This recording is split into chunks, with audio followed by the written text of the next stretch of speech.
Welcome again to LISP your mesh to shape.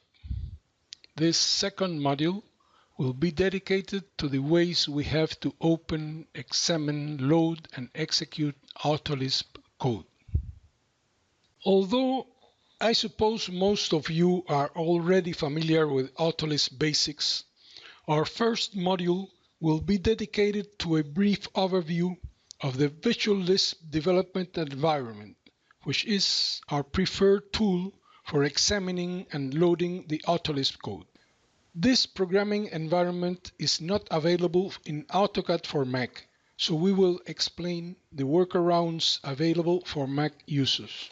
Working in Windows, we can use the Visual Lisp Editor option in the Applications panel of the Manage tab to open the development environment. As we said before, this environment is not available in AutoCAD for Mac. In cases like this, we'll display a Windows-only icon as the one shown in the upper right corner of this screen.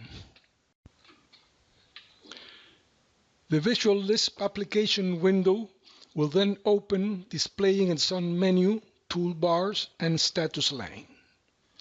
We'll be using mainly an editor window in which the AutoLisp source code can be typed, and the Visual Lisp console, which will be used for evaluating AutoLisp expressions. In this class, we won't be typing any code, as you have it in the dataset as an LSP file.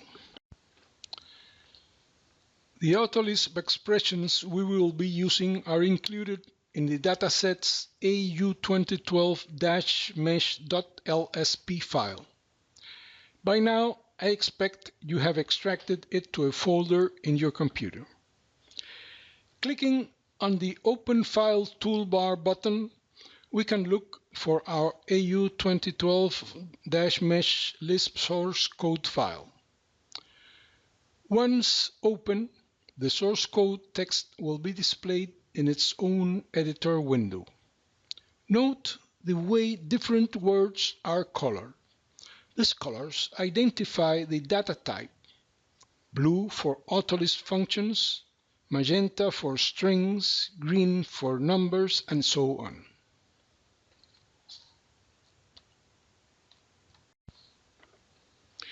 The AutoLisp functions here defined will not be available in our drawing until we load them.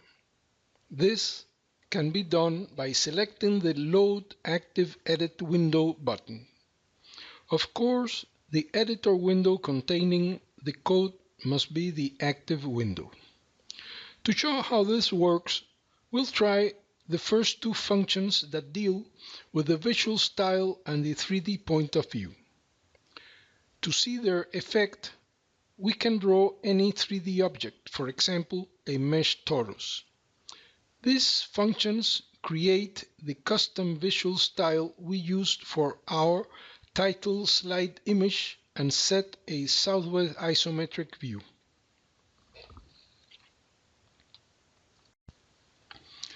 The custom visual style is defined in the var-vis function. This function operates by setting the value of a series of system variables that control the graphic display of 3D objects. Most of the names for these variables begin with the VS prefix. For example, the orange color we have used is not a color assigned to the object or to the layer.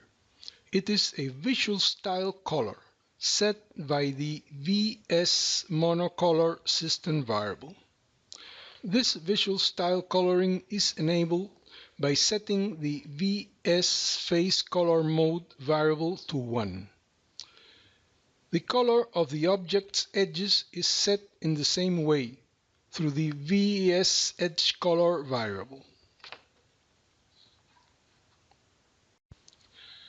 The var-vis function is included in the cmd-sw function that also establishes the southwest isometric point of view calling the dview command and performs after that a zoom extents.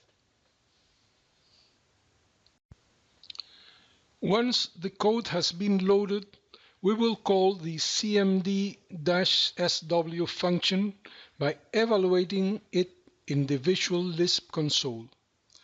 This is done by writing the name cmd-sw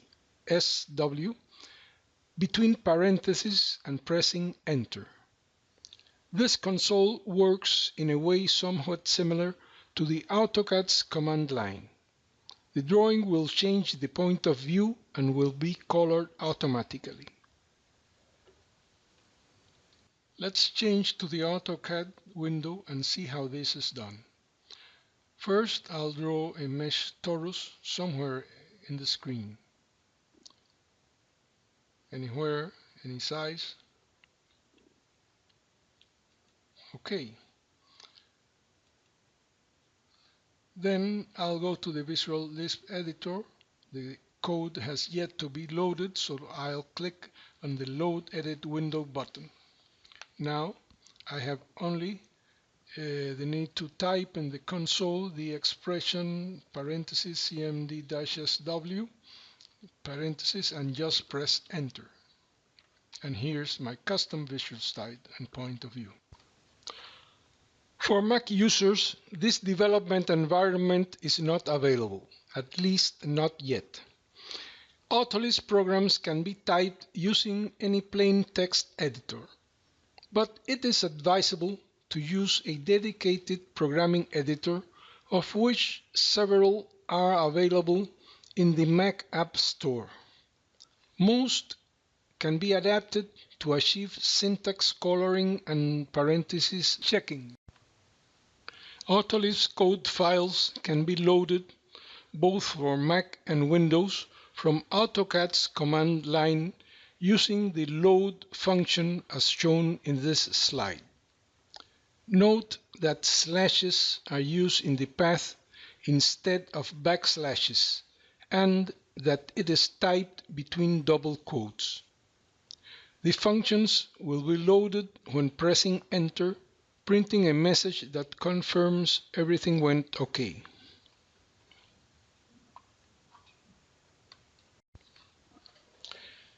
And just as we did with the Visual Lisp console, we can type in the command line the name of the cmd-sw function within parentheses and press Enter to execute it. This, as I said before, will work both for Windows and Mac. Other way Autolisp programs can be loaded for both versions is by using the appload command. This command can also be found in the Manage Tabs application panel. It is represented by the Load Application button.